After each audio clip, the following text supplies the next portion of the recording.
তার হাউসবোট পদ্মায় আর হয়তো এখানে আসতে পারব না।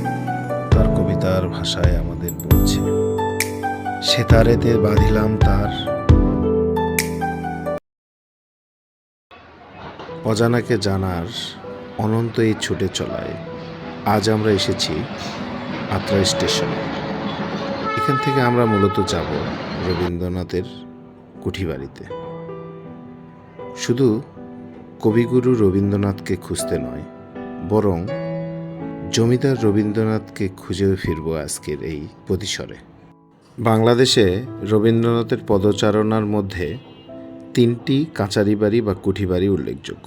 এর মধ্যে কুষ্টিয়ার শিলাইদহ, সিরাজগঞ্জের শাহজাদপুর আর নওগাঁর পতিশ্বরের এই কুঠিবাড়িটি বা কাচারি বাড়ি। জানা যায় 1830 খ্রিস্টাব্দে রবীন্দ্রনাথের পিতামহ প্রিন্স দ্বারকানাথ ঠাকুর কালীগ্রামের এই পরগনাটি কিনে নেন। পরবর্তীতে রবীন্দ্রনাথ ঠাকুরের ভাগে এই পরগনাটি পড়ে। রবীন্দ্রনাথ ঠাকুর প্রথম এখানে আসেন তার 30 বছর বয়সে 1891 সালে। প্রথমে এখানে রবীন্দ্রনাথ ঠাকুরের আসার ইচ্ছা না থাকলেও পরে এখানকার প্রাণ প্রকৃতি এবং মানুষজনদের শ্রদ্ধাভক্তি তাকে এক ভালো লাগা জন্মিয়ে দেয় এই প্রতিশ্বরের প্রতি।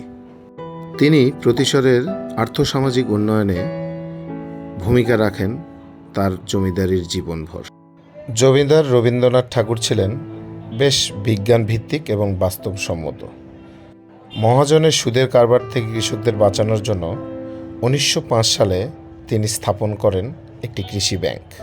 আর এই ব্যাংকের মূলধন জোগাতে তিনি নোবেল প্রাইজের 1,08,000 টাকা এই কৃষি ব্যাংকে দান করেন।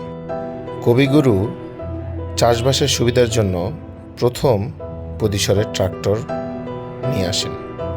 এমনকি এর ড্রাইভার না পাওয়াতে নিজের ছেলেকেই চাষবাসের জন্য উদ্বুদ্ধ করেন। কবি এখানে একটি হাই স্কুল স্থাপন করেন এবং একটি দাতব্য চিকিৎসালয়ও তিনি স্থাপন করেন এখানে। এছাড়াও তার এই পরগনার ভেতরেই আরও 3টি স্কুল স্থাপনে তার অবদান রয়েছে। জানা যায় এই কাচারি বাড়িটি ছিল জমিদার রবীন্দ্রনাথ ঠাকুরের অফিস ঘর।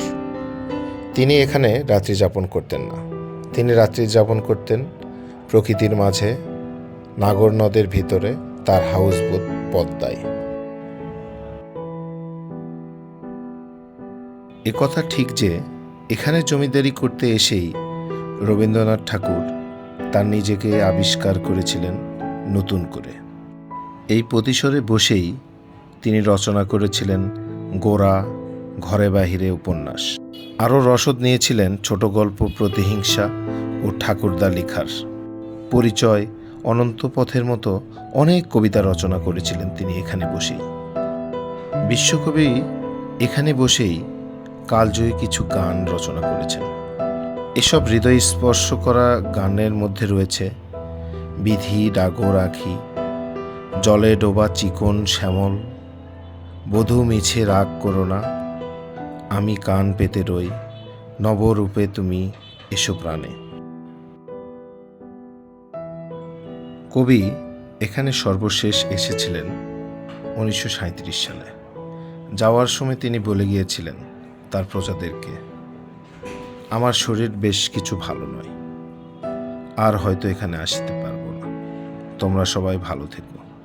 চলে যাবার কালে মনে হলো যেন কবিগুরু তার কবিতার ভাষায় আমাদের বলছে, সেতারেতে বাঁধিলাম তার, গাহিলাম আর বার, মোর নাম এই বলে খ্যাত হোক, আমি তোমাদেরই লোক, আর কিছু নয়, এই হোক শেষ।